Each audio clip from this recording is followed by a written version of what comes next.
Anyway, thank you, Scott. Thank you all for having me. I really appreciate it. Scott's exactly right about the way I feel about horses. When I was a kid, I don't think I cared about anything else in the world except maybe horses and politics. And so it's a pretty good match in Washington, D.C. But I left working full-time in animal protection about a year ago.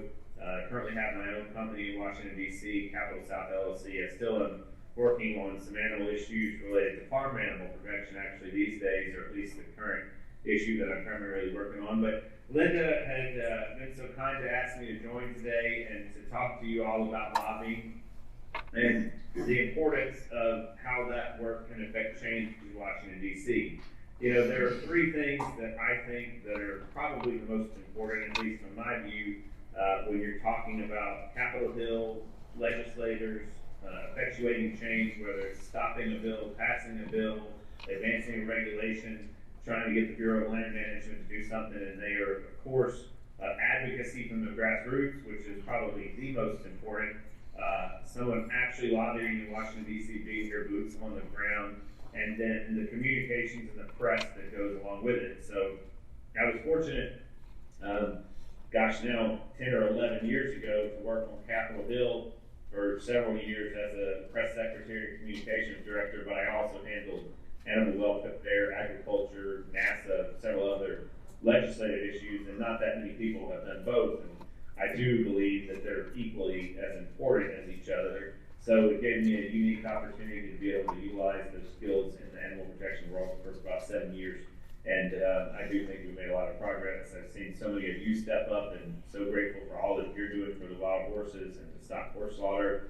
I do think there's some great possibilities ahead. I know that it's often discouraging. There was one issue I worked on for my entire life. At the end of the day, the horse soaring issue, and it's probably a stalemate for the rest of my life, or it'll naturally, probably the breed of horse will die off in some sort of national progression because no one seems to want to go ahead and the other side. That's what you find in Washington, D.C. is oftentimes a lot of gridlock. So being able to be creative, being able to be nimble, whether it's holding a rally to stop the anarchy roundups or curb the anarchy roundups, or what we actually did, or lobbying Capitol Hill, or coming up with new ideas for amendments, new legislation, things like that. I think people have to be creative, and that's a key part of lobbying, because what's been going on just isn't working. And I think I just would say that the larger animal protection groups, who have been a tremendous hindrance on the wild horse issue for many years and kind of sold the wild horses down the river back with the path forward, really did more damage than folks realize. And trying to overcome that has been a tremendous challenge that I know many of you have faced and dealt with. So your voices matter more than ever. And I've seen so many great folks come to Washington, D.C. I can't see who all is out there, but I bet there's a bunch of you that have been here before. I know several that I saw on the list as well, and have been here for the conferences before. And every time you come to Doesn't Matter, it does make a difference.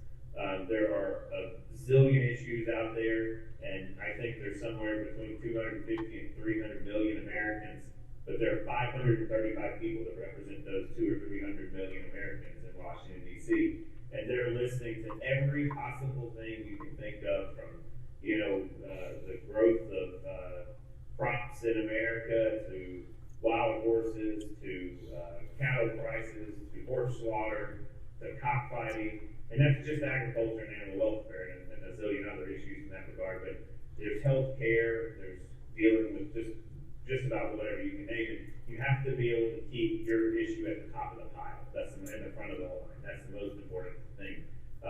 Interestingly enough, when I worked for Congressman Ed Whitfield in the House many years ago, I made an observation that I wasn't really involved in wild horse advocacy prior to that, so that was my sort of introduction to the wild horse issue.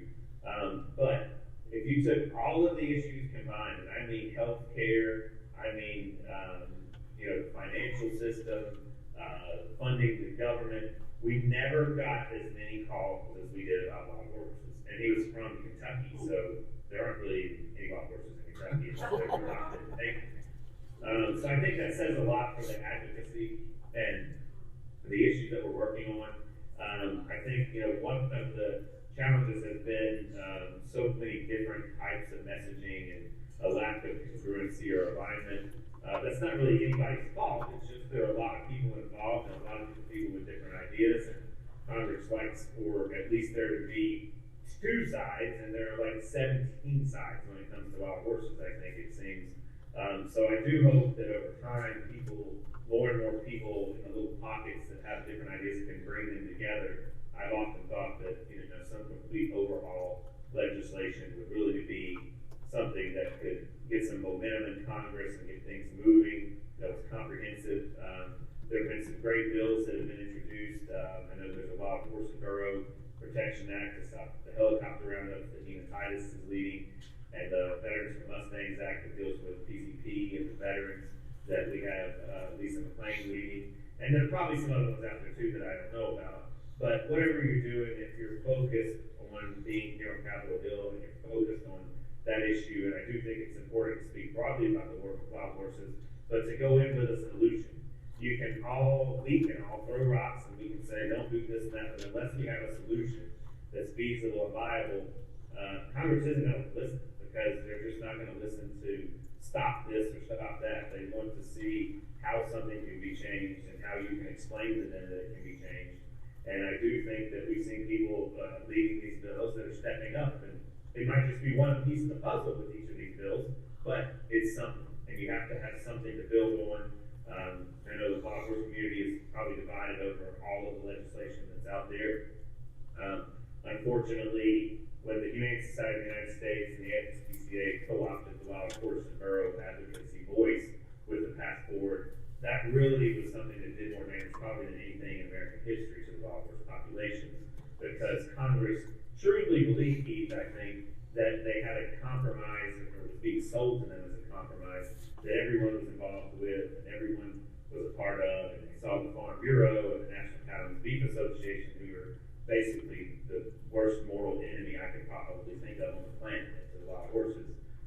Agreeing with the Humane Society and the ASPCA and some of these public lands groups, and so they were sold a false bill of goods, but they did a damn good job while they could do it, and they outlobbied everybody else, quite frankly. So it didn't make it right, it doesn't make it bearable, doesn't ease the pain, but it's just a matter of what happened. And I think there needs to be a lot more of that on the side that we're all working on, the advocacy side, really trying to find solutions to bring smaller groups together and bring people together, because at the end of the day, Congress really, on any issue, loves one voice, and they'll listen to two voices and two sides, but when you have 17 sides, or whatever the number is, it makes it just an issue that they kind of throw their hands up over and get a little frustrated over. So I've seen a lot of that with members of Congress, and I do hope that in time that this issue will be able to be resolved before it's too late, because we all know that we've seen the numbers of horses that are being rounded up. One of the things I would say that is most important when you're talking to Congress is, this is kind of what I share with people, being here in person, doing meetings in person is most important. That's first and foremost. Face to face and anything you do, that's just my personal belief. I think most people in Congress would agree with that, at least on the issues we're talking about here. Secondly, I think phone or Zoom, and today's a little different than we were 10 years ago after COVID, where everybody's on video conferencing, is very effective as well. That would be my number 2 choice for advocacy, because you still get a little more out of being here in person, even if you're on camera on Zoom, and there's that warmth and connection of just shaking someone's hand at the end of the day. I do think third, that sending letters into Congress, and I've always preferred, because hard mail or snail mail, whatever you want to call it, has to go through anthrax testing and great delay. It's not the most feasible way, but members of Congress get a zillion emails, and I've always seen that the things that stand out are the type of letters where people put them on letterhead with their farm or their advocacy group or whatever they are, and then put them in a PDF and send them as an email to their staff. It just looks nicer. Anybody can send a crazy email and write 4 sentences, but it takes time to do that, and people recognize that. It takes time to go put on some letterhead, time to make a PDF, and it doesn't really take probably 30 seconds, to tell you the truth. If you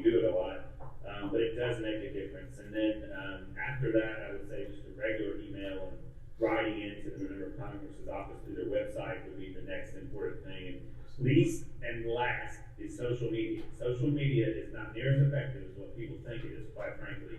Having been a comms director, I control the congressman's social media. I read everything that came across Twitter, everything that came across Facebook, and it's an echo chamber where people are talking to themselves because the communications director, the press secretary that sees that is not the legislative person, and it does not translate except in a very few offices where you might see a member of Congress actually do their social media themselves, or you just have someone who is a big press team and they have 4 or 5 staff. Most offices have one communications person for DC and the district, and the last thing they think about and the very last thing they're going to check is going to be social media. And I can tell you that was the case with me, and in all of the communication directors meetings, we used to talk about it all the time. Last was social media. Now, if Congress is putting something out there about what their priority is, their agenda, it seems to be out front, but there are 1 or 2 tweets a day versus 4,000 responses a day, and it takes a long time to read through those. So just my advice to folks, social media really doesn't do much. I do think going to the website, emails are good. A letter or letterhead is next best. Zoom or telephone, and then of course in person is the best. That's really how you make change and you get things done in Washington, D.C. And appreciate all the advocacy that you guys do. You do a tremendous job and great work. And Linda, applause to you. You've done so much great work putting this conference together. And Scott, all of the advocacy you've done. I think Natalie, Awesh, and Britta Hessler are here too. Thanks for being a part of this. They've been to Washington many times. I passed Britta on the sidewalk the other day. Didn't know she was here, but I think that we see the people who are on the ground taking action, and you guys are helping them do that. Whether it's $1 or $100 or $1,000 for the time I donate to those organizations, it does make a difference. And you do have a voice, and we do see that voice recognized in Capitol because of the work you do. So I don't know if you have time for questions, but glad to answer any questions. Yeah, we have several questions, Marty. Okay, just real quick. We were going to run a video after this, but I'd rather do the questions and have somebody live responding to us. We will, if we don't get a chance to run the video, it'll be put on the website. It's from Natalie Wash, and it's a really good lobbying 101 to give you really good understanding. Marty and Natalie did it like 2 or 3 years ago, and I just thought it was by far the best one I had ever seen. So I've been bugging them routinely about doing it again a couple of times. So this way we get to have a little bit more input from Marty. Okay, there's this really naive guy. He wants to ask you a question.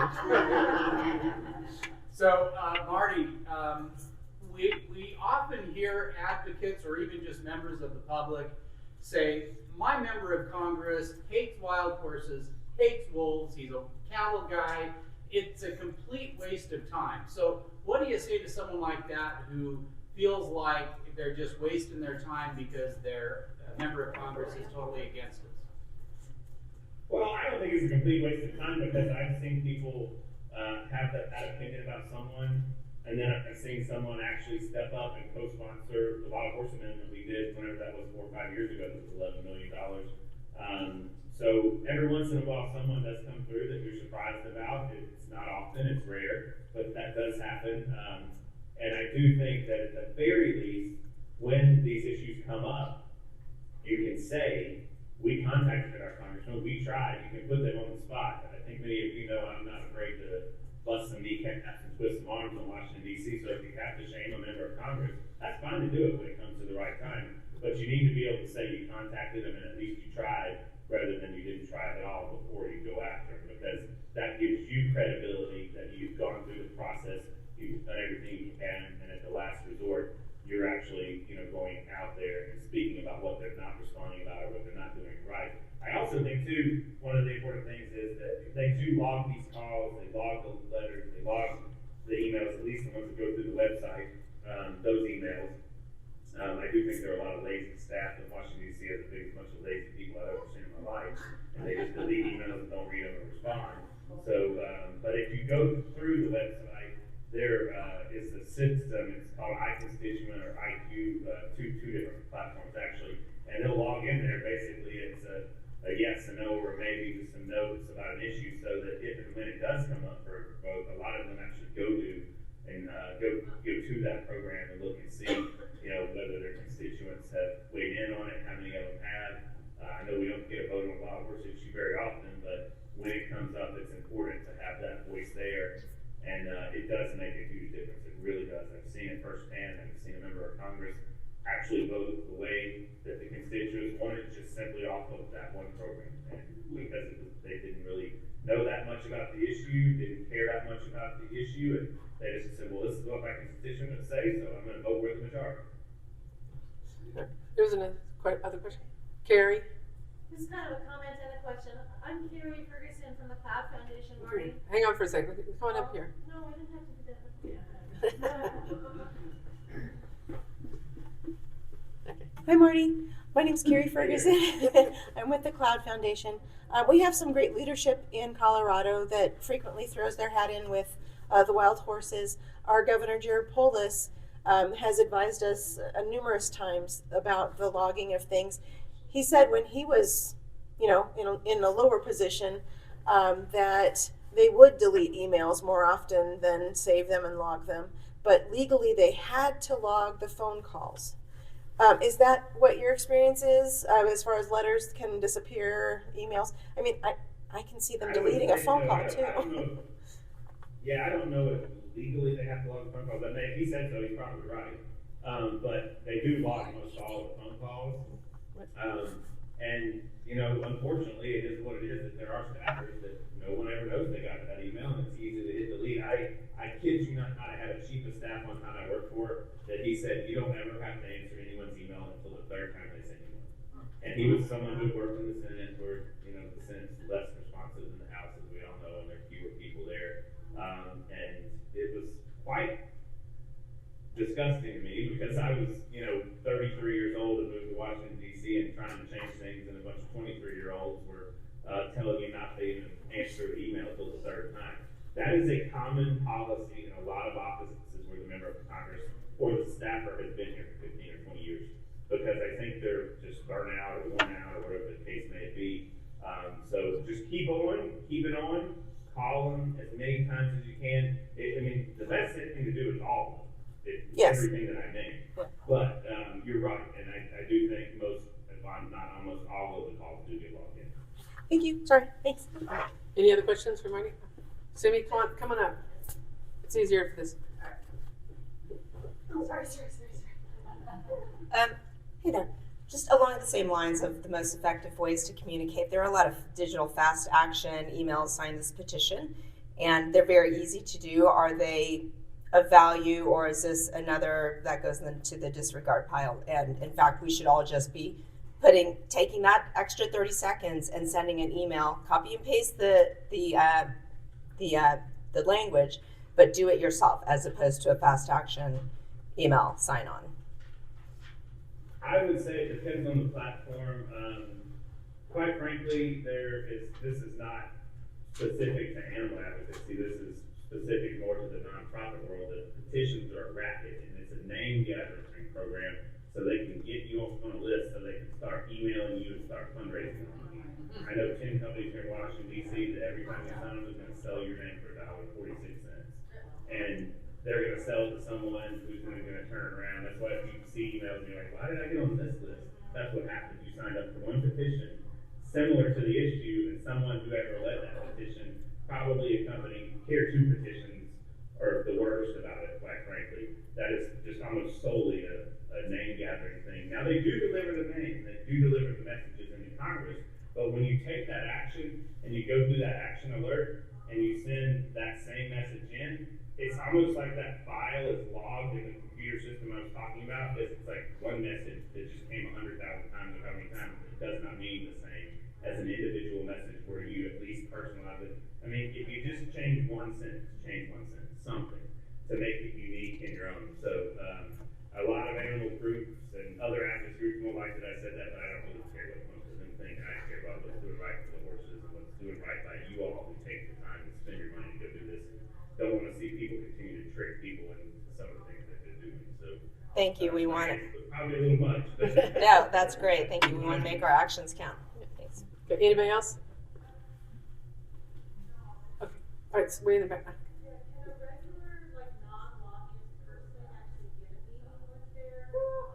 Okay. Somebody's asking if a non-lobbyist citizen, can they get an appointment with their Senator or Representative, that one I can answer. That one, a lot of times you'll end up with a staffer or an aide, and that's why when you call in about an issue, you need to know what aid to ask for. Like if you're talking about wild horses, you need to be talking about public lands and natural resources, and so you need to kind of know who you want to try to get. Sometimes you can tell them what you want to talk about, and they'll put you to the right person. But sometimes if you say it's horses, they're going to put you with the animals person instead of natural resources. But what would you say on that? I might add to that though. I do think there's a lot of times I've experienced this firsthand where there was a member of Congress that wouldn't respond to me, but a constituent contacted them and they got a meeting. A lot of times it's back in the state or back in the district when they're back home, but they've gotten a meeting in person with them, and it was someone I couldn't get through to, and then they invited me to join the call. So yes, absolutely, you can get a member meeting. It takes sometimes a lot of work, and maybe you've been a donor to their campaign, and unfortunately, money is money in Washington, D.C., and that's what people pay attention to in the world. But it's not always the case. It might be that it's this horse rescue that's in their district, and they've heard a lot about it. I've had a horse rescue have their member of Congress come to their rescue and ask me to join them, either by phone while they were there, or even in person, and I wouldn't have had that meeting with that member of Congress had they not. So yes, I do think you can make a big difference. Charlotte? Yeah, this is not about lobbying Congress, but about getting to the Department of Interior. A lot of people have tried to do in their inlands, and it's been a closed door. What would be your strategy, and have you ever run into anything like that? Well, we broke Jim Psaki, the White House press secretary's email over that one day during a deal with the Anarchy, and had I don't know that I have a great answer for you on that one because I've run into the same thing. A lot of times they don't even respond to members of Congress unless there's a letter with 50 of them on it. That's the general bureaucracy in Washington, D.C. That seems to be much worse at the Department of Interior, and specifically in the BLM, Bureau of Land Management. I don't really know that I have an answer as to why, but it's very difficult. And there was a issue, the Anarchy went on the horse round a few years ago. We had a little protest out in Washington, D.C. after the one in Utah, and got nowhere with the administration. They were sending out letters about climate change when people were talking about wild horses, and they finally, we sent so many messages in, or you all sent so many messages in, that they started actually writing a letter about animal welfare in general, but they didn't even, write it specifically to wild horses.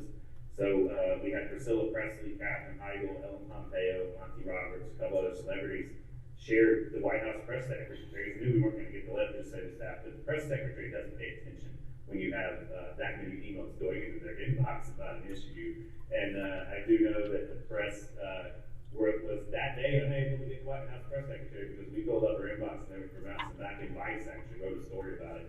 I would go to the White House, just go to the top. I think at this point we all know Deb Haaland's not with us. She's not going to be with us. She's been a disappointment. I don't even know who the director, Tracy Stone or whoever's the director of the BLM, but I would just go as high as you can go and make that an issue at the top level at this stage of the game. But don't stop contacting the Bureau of Land Management and the Department of Interior either. But I do think, love stops at the White House. That's where it is. And I'll say, just so you guys know, I did invite Holland and Manning, and I've invited them to all the conferences, and they declined. Actually, me and Marty took 100,000 signature. I finally got through, and we were able to deliver the petitions. Marty went with me in Washington, D.C. That was a real petition, by the way. Yeah, we cleared. It wasn't empty boxes. They were real petitions asking them to just give us 15 minutes of their time at the conference. They declined. I sent invitations out again. Deb Haaland, I did get a response. They declined. Tracy Stone Manning eventually, about 2 weeks ago, declined, and then she put me in this little thing of going all the way down to this, to Tracy Waddell, who was supposed to come, but then she just told me yesterday she wasn't going to come via Zoom. So, you sometimes get response, but if you stop, then they could say, well, we never heard from you again. And this year I said, we've been trying for 3 years. We've delivered this, and this. These are constituents. And we'd like to have a voice, because last year at the same time that they did this, there was a beef growers lobby thing in D.C. Just so happened the same week we were on the Hill lobby and public lands, and it was really funny that Manning went there and spoke, and we had asked her before them. So it is, you know, so it's, again, it's who's, you know, greasing the palms. Yeah, so. There were 67 cowboy hats in the cafeteria today. I counted every one of them. You all probably will know who the NCBA is, had an NCBA name tag on. So they're out in full force. It's because of the farm bill. I don't necessarily know that that's really, you know, tied to the wild horses, other than they're probably, I don't know for sure, but they're probably lobbying to keep horse slaughter in place and whatever they're lobbying. Yeah. Okay, anybody else? Okay. Okay, now, hi. Yeah. Okay, so the BLM moved to Grand Junction, Colorado. Does that mean Tracy Stone Manning is wandering around Colorado, or is she still in Washington DC and just hired local yokels to live in Grand Junction and run it? I don't know, Scott might have a better answer to that. Where does Tracy Stone Manning live? Missoula? Okay, Montana. But didn't Biden move the BLM headquarters back to? Yes, supposedly, but I don't know where. When I talked to them the other day, they said if we wanted to deliver our recommendations, it should be Washington D.C. and Colorado. So I don't know that it's been done yet. So, okay. Anybody else? Carrie again? Quick, in reaching out and inviting, this goes to any of you, if you're having some kind of an event and you want to invite a government person, you have to get, it's good to send the invitation, but the proper way to do it, I guess, is to get on their calendar. So you have to go through their staffers. It doesn't mean you're gonna get them, but there's a process that they follow for personal attendance and things like that, and so you have to get on their calendar and they have to accept it that way. So, short story there, but there's a process. I think there's one more in the back. I feel like an auctioneer. Yeah. Okay. I was wondering, if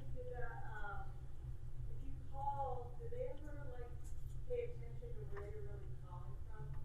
Sometimes I want to pretend I'm in another state. Right. She's asking, can we pretend to be from other states and call people and say we're a constituent and not be an actual constituent? I wouldn't do that. No, I wouldn't recommend that, because your credibility is all you have, and that would backfire on you. And they know your area code. They'll probably ask your address. Now, if you have a second home in another state, I think that's all fair game. But I would not pretend to be a constituent unless I own actual physical, real property in that state or district. Okay. All right. I think that's it. Oh wait, one more. Okay. I did write to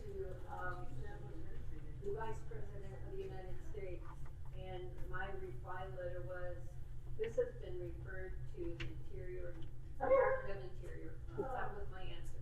Yeah. Well, sometimes they're going to tell you to go to who they think it should go to. So yes, that happens. I didn't even get, we're concerned with your issues. Yeah. Nothing. Right, that was the never heard back from the UI.